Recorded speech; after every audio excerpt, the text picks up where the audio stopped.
Hola amigos, ¿qué tal? ¿Cómo están? El escritor argentino Javier Leibiuski acaba de presentar en la Embajada de Argentina, aquí en Francia, su libro de relatos Pandemonio, que acaba de editar en versión bilingüe la editorial francesa La Petite Hélène. Y precisamente para hablarnos de este libro y de su trayectoria como investigador, escritor y traductor, Javier Leibiuski ha sido tan amable de venir hasta nuestros estudios. Muy buenas tardes, Javier. Buenas tardes, Jordi, muchas gracias. Gracias a ti por haber hecho el esfuerzo de venir hasta nosotros. Permíteme que explique antes que nada que has nacido en Buenos Aires, Sí. pero con solo 7 años, en 1982, en plena guerra de las Malvinas, tus padres deciden instalarse en Israel. ¿Se sentían de algún modo amenazados? Tú no estabas todavía en edad militar, No, tenía 7 años. ¿Se sentían ellos amenazados por algo allí en Buenos Aires? Amenazados, no sé, porque bueno, no estaban, digamos, involucrados en política, pero era la situación general, más allá de la guerra, de la dictadura, la situación económica también muy difícil. Mi padre había estado mucho tiempo sin trabajo y bueno, en ese momento había la sensación que Argentina, bueno, no iba a ningún lugar y tuvieron esta oportunidad y decidieron, bueno, tomarla e irnos. Me contabas que llegas a Israel en julio, en plenas vacaciones, pero que pronto vas a integrar la escuela y donde vas a aprender hebreo. ¿Fue difícil integrarte en esa sociedad algo cerrada quizás que es Israel? Bueno, donde yo estaba viviendo en ese momento era una ciudad, digamos, más bien hacia el centro de Israel, no tan cerrada como uno puede pensarlo cuando, bueno, mirando las cosas desde afuera. Y la verdad que no tengo muchos recuerdos de ese momento de incomprensión del idioma. Sí me acuerdo que los primeros días así de no entender absolutamente nada de lo que estaba pasando alrededor, además hacía mucho calor, allá en verano hace mucho calor, y, y después tengo ahora el recuerdo que aprendí el idioma muy rápido y que ya a los pocos meses, bueno, estaba hablando, estaba integrándome, tenía amigos. El hecho de que vivíamos también en un centro para inmigrantes, habían otros chicos argentinos, uruguayos, entonces nos formamos una pequeña bandita sudamericana y eso ayudó también mucho a sentirme cómodo, digamos. Así que, pero sí, ahora no me acuerdo mucho de ese periodo que seguramente existió, en el cual no entendía mucho el idioma, ¿no? El idioma hebreo consiguió lo que no hizo el esperanto, ¿no? Servir de nexo a múltiples nacionalidades, múltiples culturas. Sí, digamos que si hablamos del hebreo moderno, entonces obviamente que sí, siendo el idioma oficial de Israel, que digamos fue un idioma que medio que revivió, o sea, si bien no estaba muerto, pero no era, Resucitó. claro, no era hablado, era un idioma más bien literario, y es verdad que volvió a ser hablado por mucha gente en la vida cotidiana, en ese sentido sí.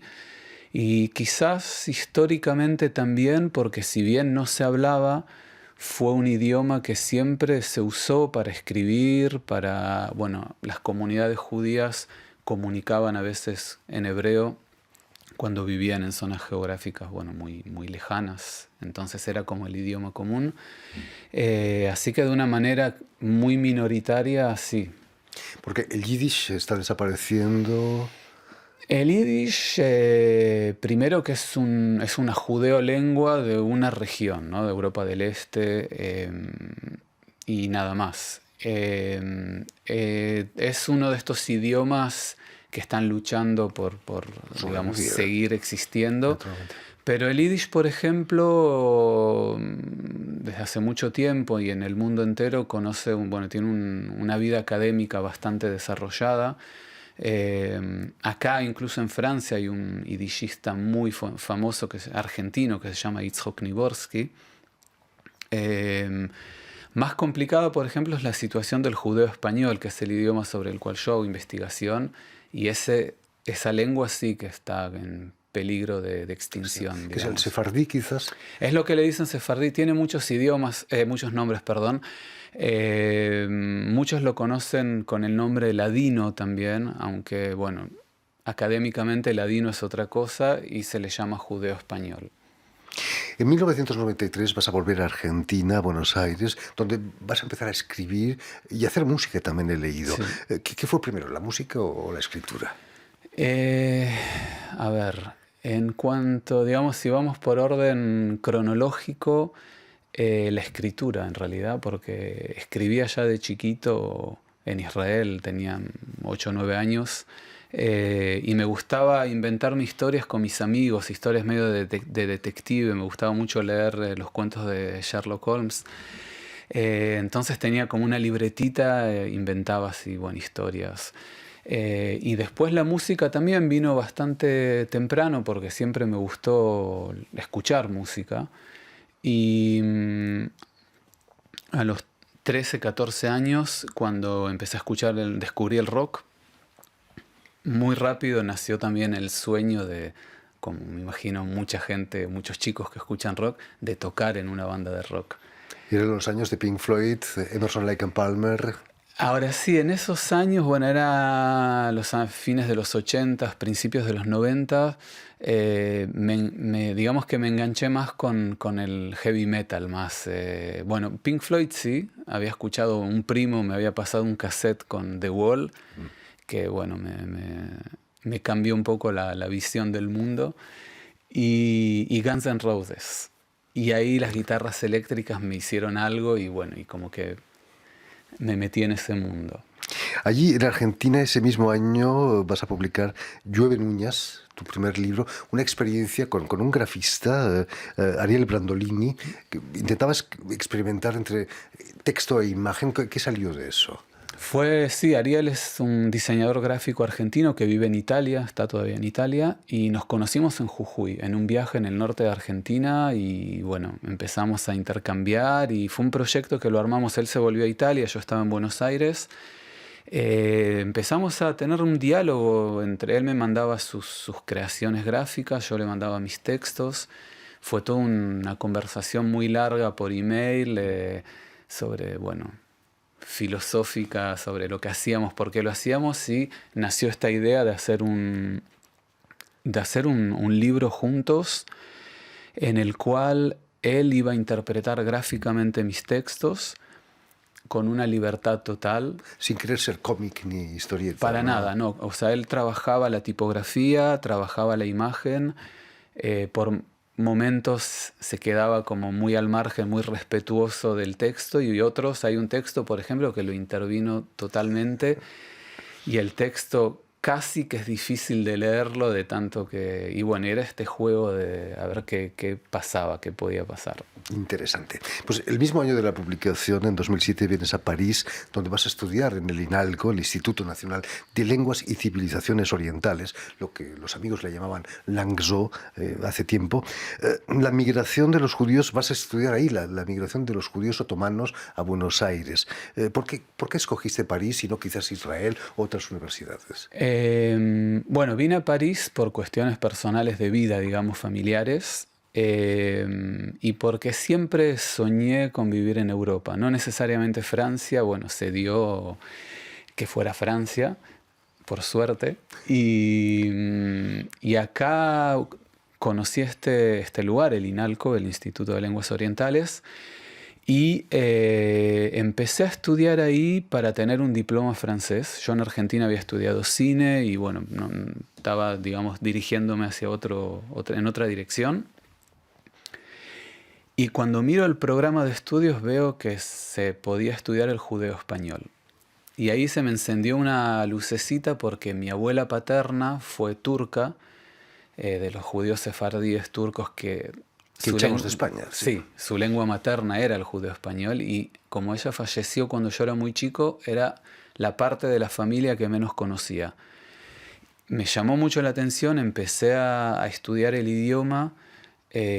Terminé la licenciatura, me inscribí en un máster, y ahí en el máster, era un máster de investigación con mi directora, empezamos a buscar algún tema interesante y yo le dije, me gustaría mucho estudiar esta inmigración, qué pasó, por qué esta gente se fue del Imperio Otomano hacia Argentina.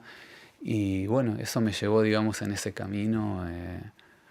De ahí va a salir un libro precisamente, Sí. ¿no?, sobre esa inmigración judía. Claro, un análisis histórico y sociológico de esta migración, sí. Javier, volviendo a la presentación en la Embajada de Francia, perdón, de Argentina en Francia, de tu libro Pandemonio, Pandemonios, la música está presente en su génesis, ¿no?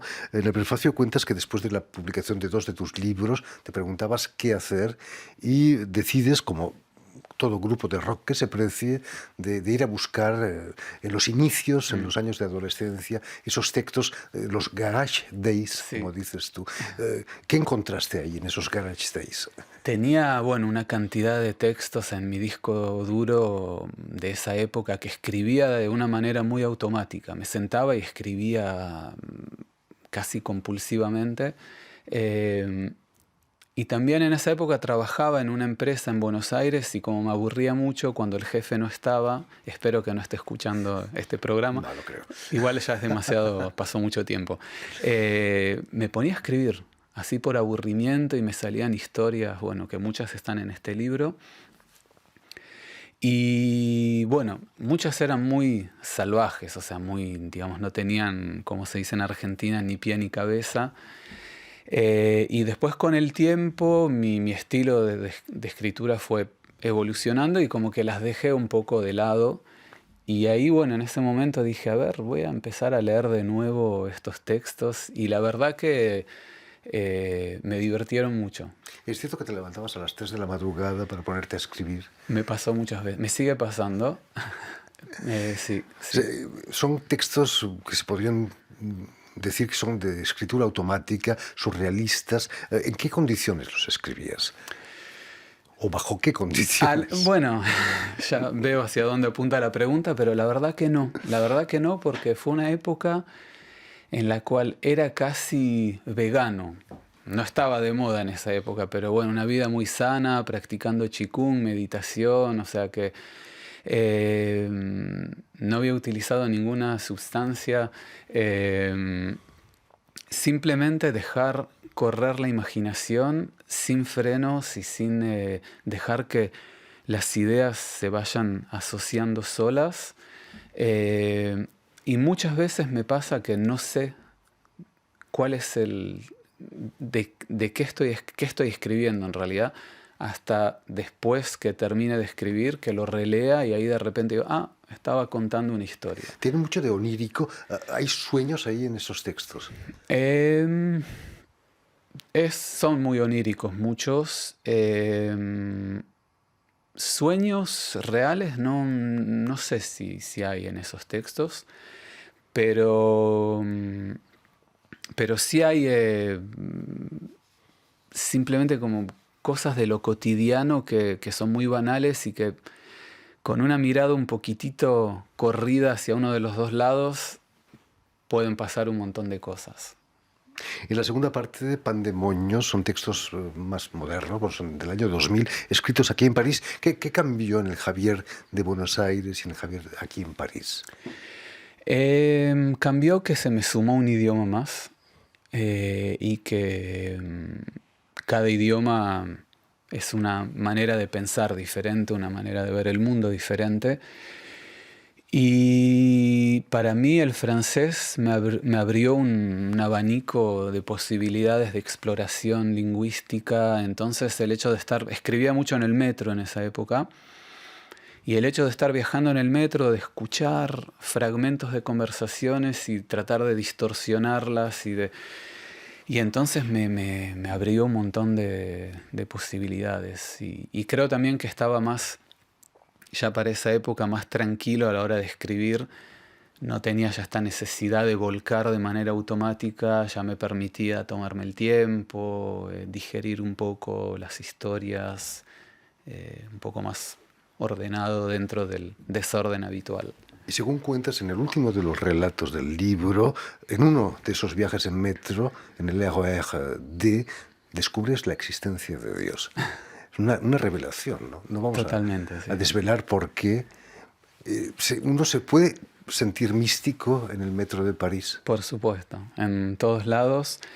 Me hace pensar justamente en el libro de Jonás, el profeta que fue tragado por un pez gigante, y que en ese momento, adentro del estómago de ese pez, en el fondo del mar, recién ahí es cuando decide llamar a Dios. Entonces, ¿por qué no? Terrible, terrible historia la de Jonás. Al mismo tiempo te dedicas a la traducción, das clases en INALCO de hebreo, y das clases también en el Instituto Rabínico de París. ¿Hay mucho que traducir todavía del hebreo antiguo?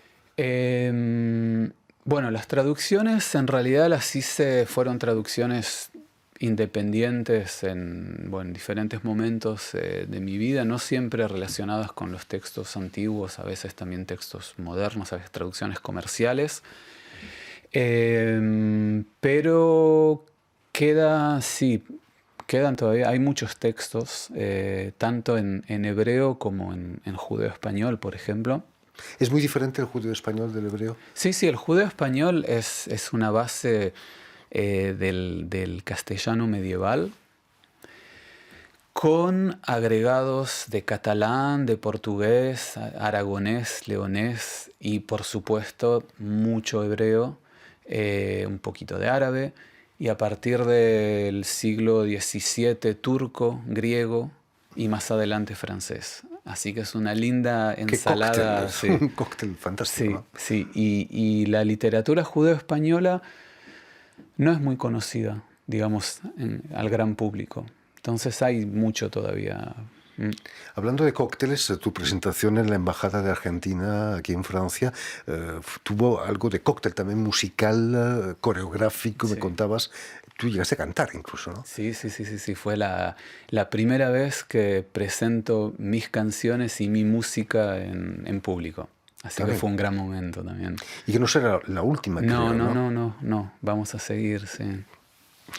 En fin, muchísimas gracias Javier Leibiuski por haber estado aquí con nosotros, por habernos contado cosas tan interesantes sobre Israel. Dar las gracias también a Vanessa Loiseau y a Julián Leng, quienes se han ocupado hoy de la realización del programa, y saludar también a nuestros telespectadores que nos siguen en toda América Latina, en Buenos Aires por supuesto, gracias a la cadena Unión Continental Latinoamérica y a la red TAL, que reúne las televisoras públicas y universitarias de América Latina.